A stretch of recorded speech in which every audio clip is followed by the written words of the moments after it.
खाते क्या थे राजा राम, और राम क्षत्रिय था, तो क्षत्रिय का खाना ही मांसाहारी होता है। मैं किसी के ही भावनाओं को ठेस नहीं पहुंचाना चाहता हूँ।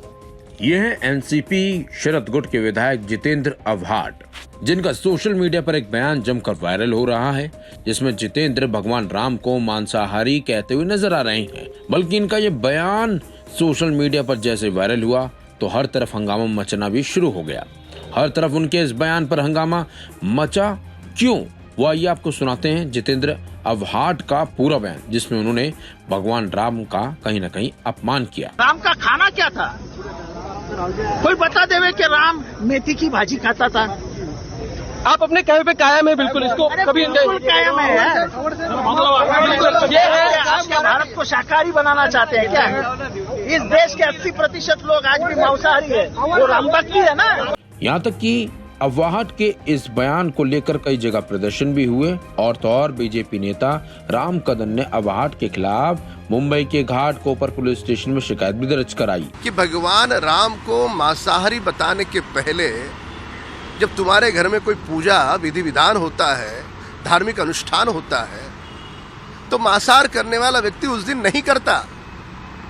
मंदिर में भी जाना है और तो मांसाहार किया है तो व्यक्ति विशेष टाल देता है मंदिर जाना।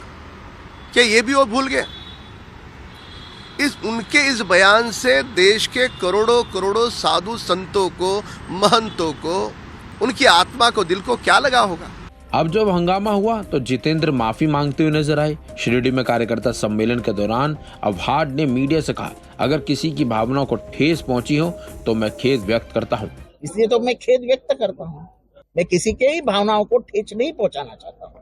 आपके खिलाफ महाराष्ट्र के अरे मेरे खिलाफ अमेरिका में अरे मेरे खिलाफ अमेरिका में केस दर्ज करो। मैं केसेस से डरने वाला आदमी नहीं हूँ। मैं बोलता हूँ, एक जबान का आदमी हूँ और मैं बोलता हूँ वो अभ्यास करके बोलता हूँ। बेमतलब बात नहीं करता हूँ, ये मेरी आदत नहीं है। साथ ही जितेंद्र अवहाट ने यह भी कहा कि भगवान राम हमारे प्रभु हैं। मैंने जो कहा था कि भगवान राम मांसाहारी हैं, तो मुझे इस विवाद को बढ़ाना नहीं है, लेकिन मैं वाल्मीकि रामायण में कुछ पंक्ति हैं, उसमें क्या लिखा है वो नहीं पढ़ूंगा। जिसको पढ़ना है वो पढ़ ले। कई पब्लिकेशन ने उसे लेकर छापा है। वाल्मीकि रामायण के बारे में किसी को हस्तक्षेप है तो बताएं। मैं कोई भी बात बिना अभ्यास के नहीं बोलता हूँ। ये जो ऑथेंटिक वर्जन ऑफ रामायण लिखा है 1891 की किताब है, कलकत्ता में प्रिंट हुई है। कुछ IIT कानपुर ने इसके ऊपर बड़ा काम किया है और ये सब मैं जनता के सामने आपके माध्यम से रख रहा हूँ। ये तो मैंने नहीं किया। 1891 में जो लिखा वो वाल्मीकि रामायण का कथन किया है, वो तो मैंने नहीं किया।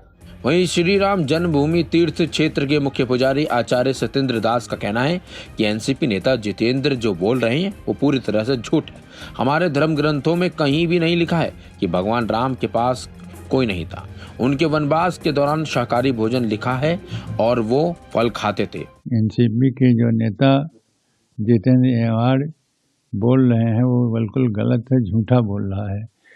कभी भी किसी शास्त्र में ऐसा नहीं लिखा है कि भगवान जब वनवास गए थे तो मांसाहारी थे, और सभी जगह लिखा है कंदमूल फल खाते थे। वो 14 वर्ष तक जो वनवास में रहे वहाँ सभी प्रकार के जो कंदमूल और फल मिलते थे वही खाते थे, शाकाहारी थे। और हमारे शास्त्रों में उसका वर्णन है और शास्त्र ही प्रमाण है।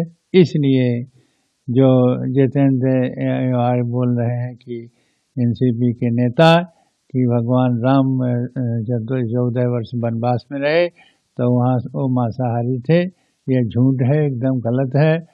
और इसे झूठे आदमी को हमारे प्रभु के अपमान करने का और करने का कोई अधिकार नहीं है, क्योंकि भगवान सबके हैं। जितेंद्र ने अपने बयान पर विवाद खड़ा होता देख तुरंत माफी मांग ली, लेकिन बीजेपी इस मुद्दे को कहीं न कहीं 2024 के लोकसभा चुनाव में जरूर बढ़ाने की कोशिश करेगी। फिलहाल इस खबर में बस इतना ही। अपडेट्स के लिए बने रहिए वन इंडिया हिंदी के साथ।